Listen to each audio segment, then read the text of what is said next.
Echo Hub, Echo. This meeting is being recorded.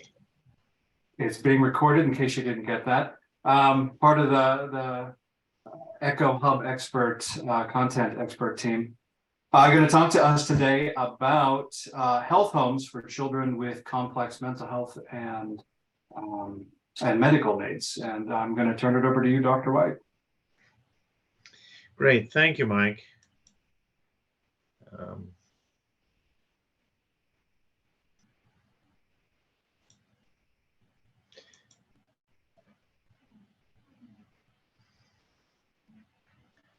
All right, how's that working? That looks good. Okay. So I'm going to talk today about the medical home, and many of you probably have, if you've been attending these sessions, heard some reference to that in the past, and it's a comment that I've often made, and I know many others in attendance have also referenced the medical home, and it turns out that there's a fairly significant history and structure for the medical home that that I thought perhaps some of you may not be familiar with. And so this is going to be a brief tour of that history and a kind of a current situation is how things are structured now, and how that impacts the sort of children that we talk about in these sessions. So how do I get my slides to move here?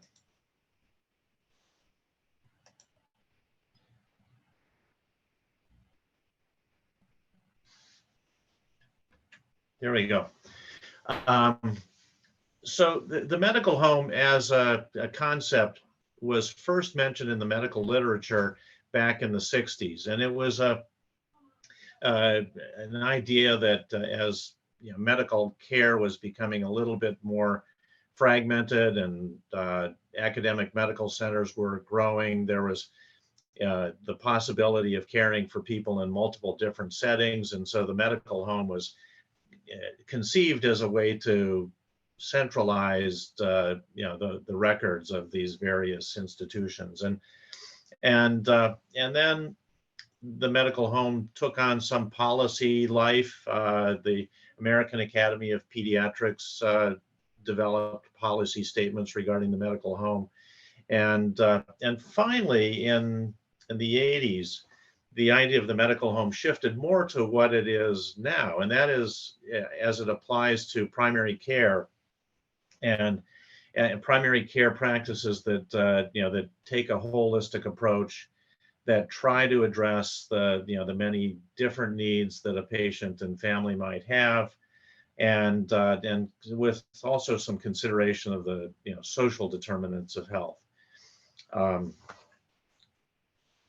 The Calcia was a gentleman in Hawaii, a pediatrician, who really is considered to be the grandfather of the medical home, if you will. And he was the first one who got government policy involvement in medical home aspects. And so Hawaii in the 80s was very supportive of the medical home and adopted it as a kind of a statewide policy of support for the medical home. And so that was the sort of the first government involvement. And then in the 90s, that that became much more robust. The federal government, through the Maternal Child Health Bureau, developed medical home programs for children and youth with special health care needs, and the National Center for Medical Home Initiatives was formed, and also focused mainly on children and youth with special healthcare needs. The CYSHCN, was a fairly broadly defined group, but it was one where it allowed for some, population definitions and some honing in of the, the focus of the medical home efforts. Once we got into the early 2000s, the idea that practices could could transform in a way that made them more in line with medical home principles took root. And so there were efforts made by the American Academy of Pediatrics and other entities that supported the development of practices to establish care in line with the principles that were being developed around the medical home. And the American Academy of Pediatrics stayed in the forefront of of defining and issuing policy statements about the medical home. Finally, in 2007 or so, the American Association of Family Practice, the American College of Physicians, and the American Osteopathic Association all joined together to issue a joint statement with the AAP in support of medical home concepts. And so at that point, you had this concept being applied to practices taking care of people of all ages. And then, once we got to that point, the concept of the medical home really took off. Every state developed supportive policies regarding the medical home. Some switched Medicaid payment policies in support of the medical home. There was much more academic work done to try and establish the evidence, that in support of the medical home. And so the decade, that we've just gotten through was one where there was a huge amount of work that went into this concept. And then in the late 2000s and the early part of the past decade, the NCQA got involved. It's the National Center for Quality Assurance, and the NCQA has become, the major entity that certifies medical homes, and so they have established criteria, and I'll talk about those in a little bit more detail in a second. The medical home language was included in the Affordable Care Act, Obamacare. The Ohio Comprehensive Primary Care Program was built along the lines of medical home support, and payment structures in Ohio were altered in a way that that was supportive of this concept.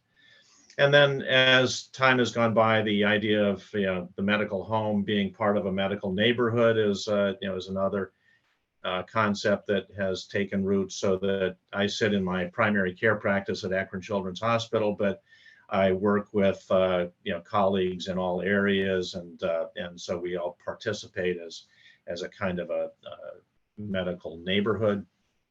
And then lastly, behavioral health has taken on a much greater role in the activities of medical homes, and also in the importance that's applied to it. So this is the definition that the American Academy of Pediatrics applied to the medical home.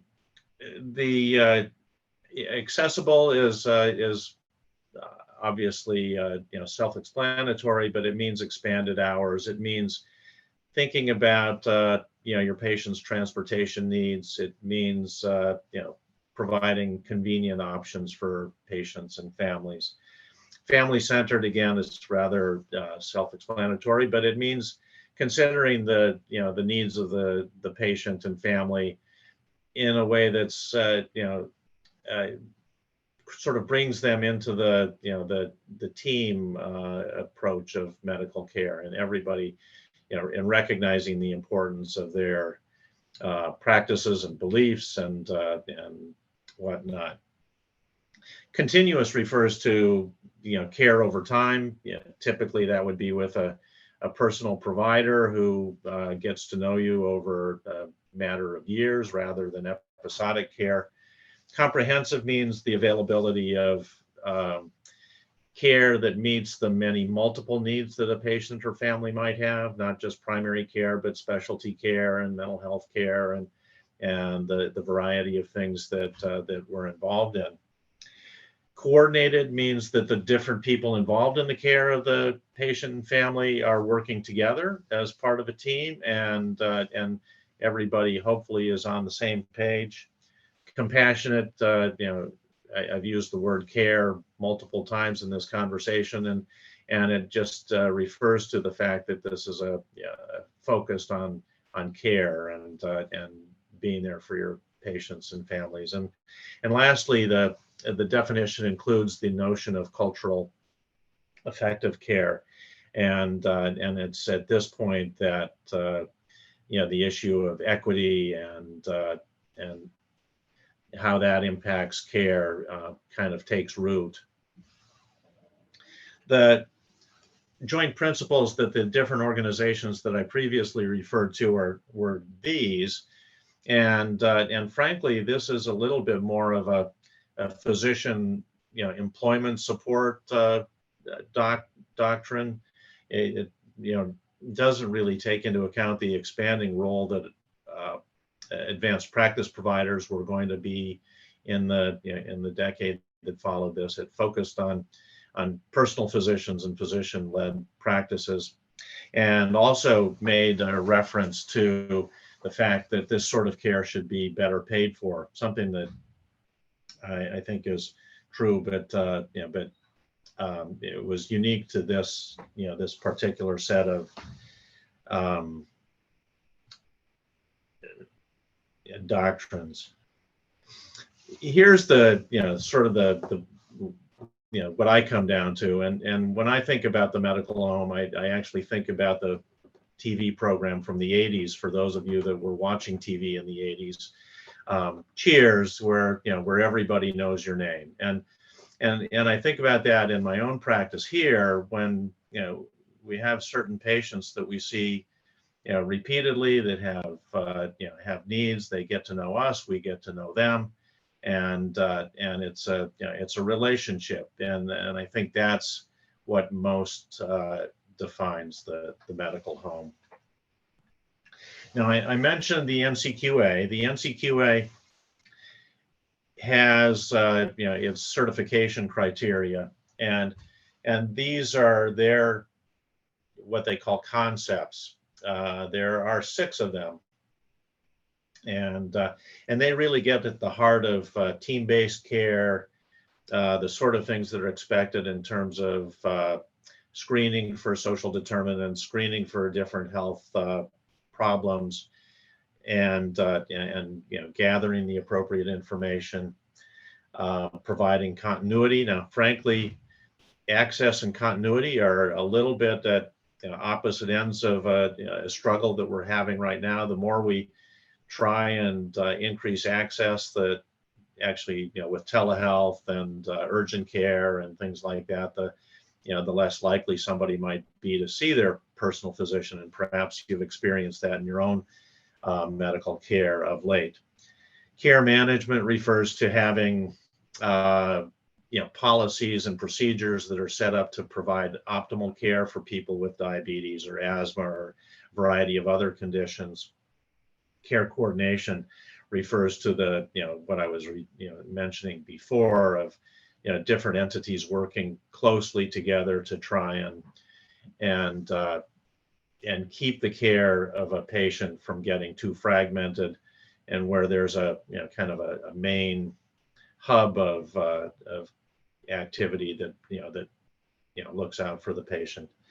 And then lastly, what I haven't mentioned yet is that the issue of quality improvement and safety have been really important aspects of medical home activities. And so in our world here, we think all the time about how to provide better care and do it in a way that's more efficient and safe. In the NCQA process, there are these concepts. Each of the concepts has a variety of what they call criteria, and the criteria are made up of a different set of competencies. And so for a practice to be registered or certified as a medical home by the NCQA, you have to have met 40 of the core criteria and an additional 25 optional criteria that are parts of these different concepts. It's a big deal, and it's a lot of effort on the part of practices to do that.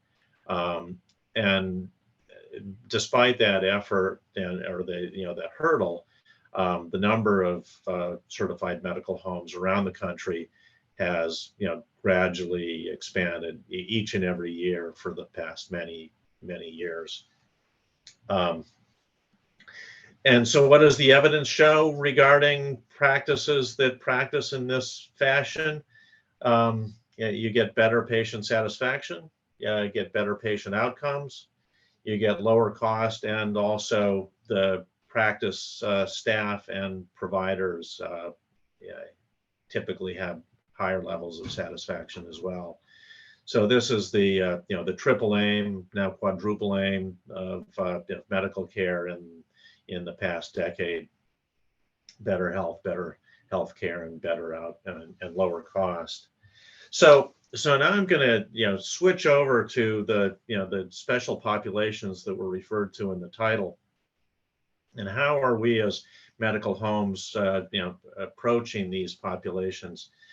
Medical complexity refers to typically children who are dealing with developmental delays or genetic problems, oftentimes tech dependent, and that can be things like G-tubes, ventilators, a variety of other things of that sort. So these are kids with very high levels of need, oftentimes multiple specialties, and they provide certain challenges in their care, and they are especially the type of care provided in a medical home is especially important for children with this type of complexity. It turns out, though, that people that meet this definition are less likely to get care in a medical home. They are more likely to have unmet needs, not surprisingly, and they're more likely to be affected by what we refer to as the social determinants of health. And so it becomes important that medical home services be available to patients and families like this. An institution like mine, Akron Children's Hospital, and similar children's hospital organizations around the country all have made efforts to provide this type of care for patients of this sort. Here at Akron Children's, we have the clinic where I work, which is a primary care clinic. We have our palliative care service, which is a consultative service that cares for children like this. In our area, Rainbow has a similar program. There are also residential programs like Hattie Larlam's that take care of this. But the sort of care that's available in those settings is actually pretty limited and relative to the volume of patients that need this care. And so efforts have all been made to train pediatricians to be able to provide the sort of care we're talking about. There have been a couple of studies that looked at when medical home principles are applied to these types of populations and made available to them. Does it impact their outcomes? And the answer there seems to be yes, if you devote enough time and service and resources to the problem. And so we work hard to try and care for this population, but they're an especially needy one. The other area that has significant relevance to the medical home concept is the area of mental health. Anybody in my generation that trained as a pediatrician probably had very, very little exposure to mental health problems, and relied on our mental health colleagues to provide care for those that needed it. but the past 15 years or so, the amount of mental health care that pediatricians provide has absolutely exploded as the need has exploded. And so we have to be prepared to meet these needs. And what I have here in this slide are a few of the different ways that have been developed that help pediatricians provide mental health care, and of various levels of complexity. The first is what I'd refer to as a facilitated consultative care model, and this can look different in different settings, but there are a few different states, Ohio, Massachusetts, and others, that have basically an on-call psychiatrist, so that should I choose to access the service, I have a phone number that I can call, and at the other end there's a psychiatrist who can talk you through the case that you're referring to or concerned about and provide suggestions. So that's a sort of a phone a friend model.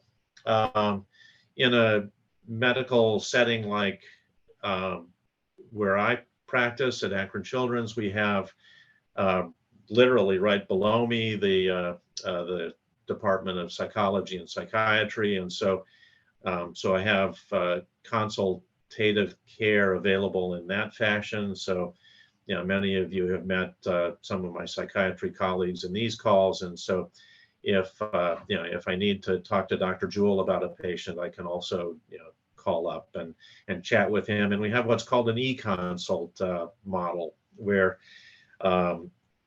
given that mental health care is often not available for weeks or months, an e-consult provides relatively quick consultative care for pediatricians needing help with any certain cases. There's also educational efforts that that kind of try to help enhance pediatric mental health care. The ECHO model, which we're involved in here and now, is one that's used extensively to provide education and suggestions for pediatricians around the country. There also are quality improvement collaboratives that work on specific targeted areas of care.